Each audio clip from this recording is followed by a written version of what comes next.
ये मेरे वतन के लोगों, जरा आँख में भर लो पानी।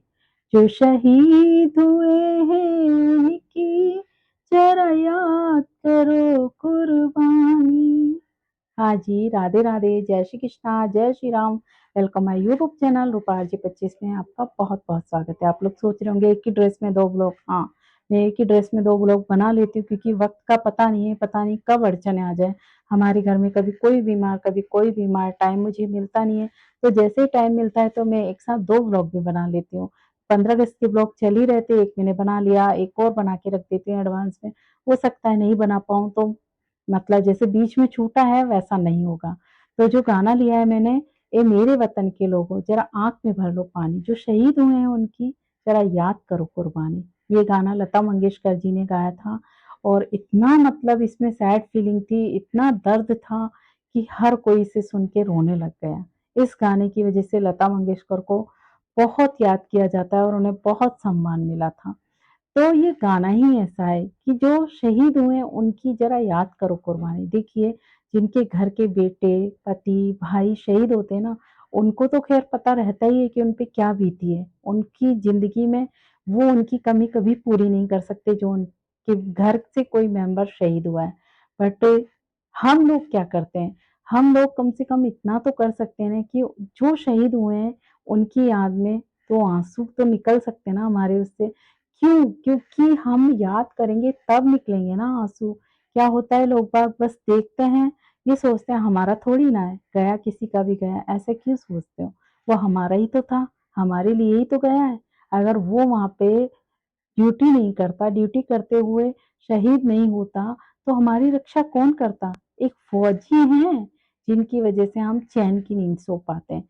बट हम चैन की नींद सो पाते हैं, बट उनके घर वालों से पूछिए कि वो रात-दिन अगर कोई युद्ध चलता है ना, उनको रात-दिन नींद नहीं आती। ये बात हमसे पूछिए। हमारे घर में भी हमारे भाई जब कभी भी ऐसा होता है ना, तो नींद नहीं आती, टीवी पे नज़रें रहती हैं, फ़ोन पे नज़रें रहती हैं, फ़ोन की आवाज़ पे मतलब कान लगे रहते हैं, पता नहीं कब क्या हो जाए, कब कैसी सूचना आ जाए। तो उनके घरवालों से पूछिए ना कि क्या दर्द होता है।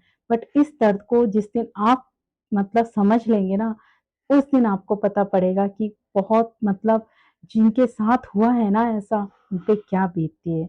आप कम से कम इतना नहीं कर सकते कि वो फौजी बन के फौजी की मदद नहीं कर सकते, कोई बात नहीं, फौजी हर कोई नहीं बन सकता। बट जो लोग वहाँ पर सेवा कर रहे हैं, उनकी फैमिली को तो सँभाल सकते हैं। क्योंकि देखिए उनके बेटे, भाई, पति वहाँ हैं। कुछ परिवार ऐसे हैं कि उनके घर में बूढ़े माँ-बाप हैं। बेचारे इतने परेशान हैं कि उनके साथ बेटा नहीं है और जाके वहाँ शहीद हो गया है। उसके बाद उनको कौन सँभालने वाला है? देखिए पैसों से सब कुछ नहीं होता। पैसा सरकार दे देगी तो क्या वो मतलब ज़िंदगी भर उसे बैठ के पैसे को खा लेंगे? कुछ काम ऐसे होते हैं कि इंसान ही इंसान की मदद कर सकता है। वो काम हम कर सकते हैं, नहीं कर सकते क्या? कर सकते हैं, इतना तो कर सकते हैं ना कि अगर किसी का बेटा फ़ौज में गया है, उनके माँ-बाप अकेले हैं, उनके घर पे कोई ऐसा आदमी नहीं है जो उनकी हेल्प कर सके, तो वो हम कर सकते हैं। उनके पास जाइए, उनसे बोलिए, कोई बात नहीं, अंकल, आंटी जो भी बोले आप, आपका बेटा, भाई, पति नहीं है यहाँ पे, हमसे बोलिए, हम आपकी हेल्प करेंगे। पैसा मत दीजिए, पैसा ज़रूरी नहीं होता, अगर कोई उनके घर में बीमार है, उनको देखिए, अगर कुछ सामान लाना है, वो देखिए, इतनी हेल्प कर देंगे ना, तो भी आप एक देश की सेवा कर रहे हैं। क्यों? क्योंकि उन्होंने अपने घर से एक देश की सेवा करने के लिए बेटा, पति, भाई भेजा है। किसके लिए? हमारे लिए। हम सुरक्षित हैं इसलिए। तो उनके दुःख दर्द को अपना दुःख दर्द मान के अगर हम देखने लग जाएँगे ना सच्ची में, ये देश कभी दुखी नहीं होगा। हर नागरिक मतलब इतना परेशान नहीं होगा कि जो सैनिक वहाँ जाता है ना पीछे से अपना परिवार छोड़ जाता है, तो क्या वो भूल जाता है अपने परिवार को? कभी नहीं भूलता। उसके पॉकेट में हमेशा अपने परिवार की एक फ़ोटो रहती है। मुझे पता है जब भाई ट्रेनिंग में गए थे तो उन्होंने फ़ोटो ले ली थी हम सबकी और हमेशा उसके पर्स में रहती मतलब भाई के पर्स में रहती थी। मैंने पूछा ये क्यों? कि परिवार की याद आती है तो हम इसे ही देखते हैं और होता क्या है जब शहीद होता है ना सैनिक तो सबसे पहले उसकी आँखों में मतलब परिवार के मेंबर घूमते हैं। अगर छोटा बेटा है, भाई है, बहन है, बूढ़े माँ-बाप हैं, तो मरते वक़्त यही चिंता खा जाती कि पता नहीं अब उनका क्या होगा। बहुत मुश्किल होता है वो पल उसके लिए, और जब सूचना मिलती है उनके घरवालों को, तो उनका तो हाल बुरा हो जाता है कि अब हमारा क्या होगा? और जो बेटा, पति, भाई खोया है ना, उसकी पूर्ति तो वो कर ही नहीं सकते।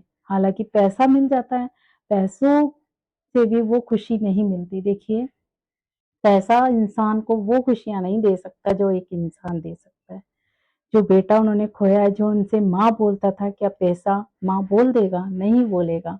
बट फिर भी चलो मिलता है पैसा, वो उनका हक है क्योंकि उन्होंने इतनी सेवा करी है, तो उनका हक है मिलना उनके माँ-बाप को। तो वो भी ठीक है, मिल जाता है, बट उनको मतलब जब ये देश के 15 अगस्त, 26 जनवरी वगैरह आती है ना, तब उनको उनकी याद बहुत आती है, जो या तो सेना में गए हुए हैं या फिर जो शहीद हो गए हैं। तो आप कर सकते हैं अगर आपके आस-पास कोई, मैं तो ये चाहती हूँ कि देखिए आप स्कूलों में क्या करते हैं, झंडारोहण करते हैं ना, तो आप ऐसे लोगों को बुलाते हैं, कभी मिनिस्टर को बुला लिया, कभी किसी को बुला लिया, जो पैसा दे के जाएँ ज़्यादा। आप ऐसा क्यों नहीं कर सकते कि जिनके घर से फौजी गए हैं, उनको बुलाओ, या जिनके घर से कोई शहीद हुआ है, उनको बुलाओ। लोगों को पता तो चले कि देखो ये हैं वो माँ-बाप जिन्होंने अपने बेटे को वहाँ भेजा है। उनसे और लोग भी प्रेरित होंगे और लोगों में भी ये जज़्बा आएगा कि नहीं, हमें भी सेना में जाना चाहिए। तो ऐसा भी तो हो सकता है ना? ये मेरी सोच है। आप बताइए क्या ऐसा हो सकता है? और हाँ, हमें अपने आँखों में पानी ज़रूर लाना है। उनकी कुर्बानी को पानी लाने का मतलब ये नहीं है आप भर-भर के रो, नहीं, उनकी कुर्बानी को याद रखना है कि उनकी वज़ह से हम आज आज़ाद हैं। उन्होंने जो हमारे लिए किया ना, वो उसी की वजह है कि हम आज़ाद हिंदुस्तान में रह रहे हैं। अभी की नहीं, मैं फौजियों की नहीं बात कर रही हूँ, पहले भी जो अंग्रेज़ों के टाइम पे क्रांतिकारियों ने, बहुत सारे देशभक्तों ने हमारे लिए जो आज़ादी के लिए लड़ाई लड़ी है ना, उन्हीं की बदौलत आज हम आज़ाद हिंदुस्तान में साँस ले पा रहे हैं। तो हम 1 दिन, 2 दिन क्या उनके लिए नहीं सोच सकते? 2 दिन क्यों, हमेशा सोचना चाहिए हालाँकि, बट इन दिनों में अगर आपके आस-पास कोई ऐसा है जो क्रांतिकारी रहे हों या फिर देशभक्त रहे हों, बहुत से लोग हैं मतलब जिनके घर से कोई ऐसे शहीद हुए हैं या फिर उनके बेटे, भाई, पति मतलब फ़ौज में हैं, तो उनके पास ज़रूर जाइए। उन्हें थैंक यू बोलिए, उनसे कहिए आपकी वजह से हम लोग सुरक्षित हैं। उन्हें गौरवान्वित महसूस कराइए, अच्छा लगेगा उन्हें। शायद उन्हें ये मिले कि देखो आज मेरे बेटे की वजह से हमें इतना सम्मान मिल रहा है।